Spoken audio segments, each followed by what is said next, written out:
In many countries of Europe, December 5th, the eve of the feast of Saint Nicholas, was celebrated as the first of the festivities of the Christmas season. As early as the 1700s in the villages of Austria, southern Germany, the Tyrol regions of Switzerland, and Italy and other Eastern European countries, on the evening of December 5th, the good Bishop Saint Nicholas himself would knock on the doors of the mountain huts to reward the good children with a blessing and a simple gift, usually candy or fruit. Saint Nicholas was accompanied, however, by another more fearsome personage, Krampus, a word that comes from the German Krampen, which translates as claw. This horned figure from hell with clawed feet and a red tongue punished the naughty children and threatened to take them to his fiery abode if they did not mend their bad ways. This custom was of healthy Catholic inspiration. Krampus Night, as it came to be called in many regions, was a lesson to remind children that there are, indeed, terrible consequences to bad behavior, an arresting sign that the wide and easy path of vice leads to hell. The chains Krampus carried and thrashed for effect symbolize the binding of the devil by the Catholic Church.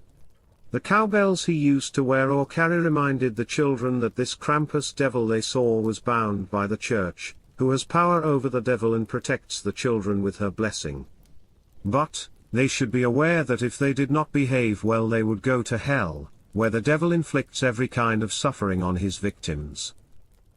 Krampus also carried birch branches and occasionally swatted misbehaved boys with them, another palpable reminder that evil deeds will be punished.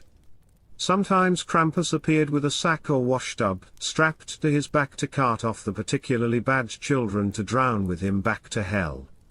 So goes the warnings of parents to their children, you should better behave. Saint Nicholas and Krampus are coming.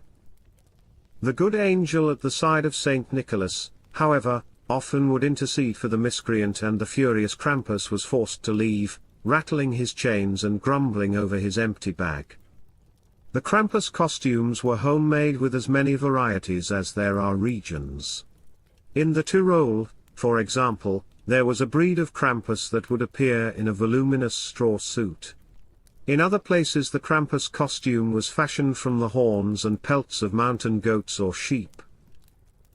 These characters who accompanied Saint Nicholas were always fearsome, but their ugliness never transgressed the bounds of good sense. Krampus was intended to frighten, but not to terrify. The sturdy boys and girls of the Alps did not develop complexes or have nightmares because of Krampus. On the contrary, they looked forward to the visit of Saint Nicholas and the threatening Krampus.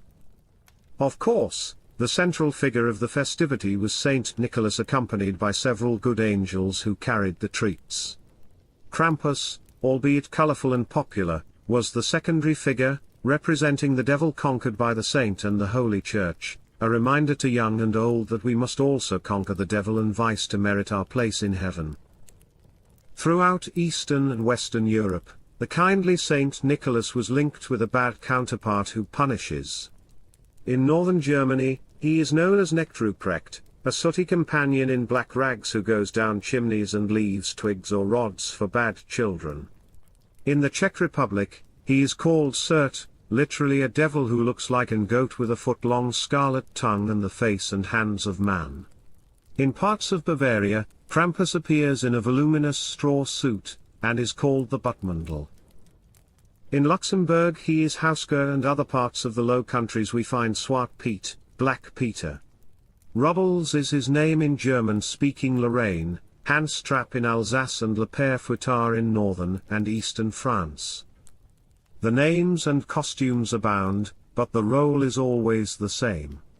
Krampus and these other companions of Saint Nicholas are there to warn bad children to mend their ways, so that they do not end up in an eternity of hell. By the 20th century the Krampusnacht, Krampus Night, had become a city or town festival celebrated in its town square. Families gathered to greet Saint Nicholas, who was followed by a group of Krampuses who threatened naughty children with their whips in their devilish dress. By the 1940s the Austrian government came to take a dim view of this festivity, which often became rowdy when the Krampuses imbibed too many spirits. The Krampus tradition was prohibited by the Dollfuss regime under the Nazis, and, in the 1950s, the government distributed pamphlets titled Krampus is an evil man. The Krampusnacht parade fell into disuse. Notwithstanding, the familiar companion did not die in the homes and countryside, and Krampus continued to appear at the side of Saint Nicholas as a warning for naughty children to behave.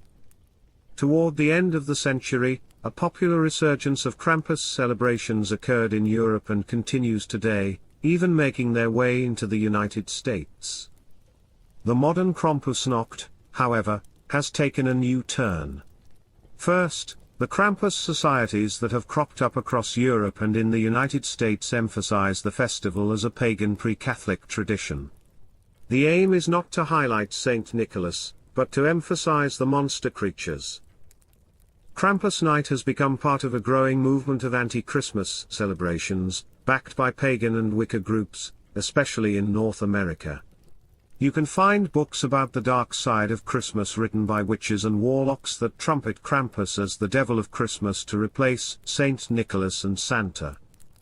In Europe as well, the Krampus parades have come to be dominated by the devils.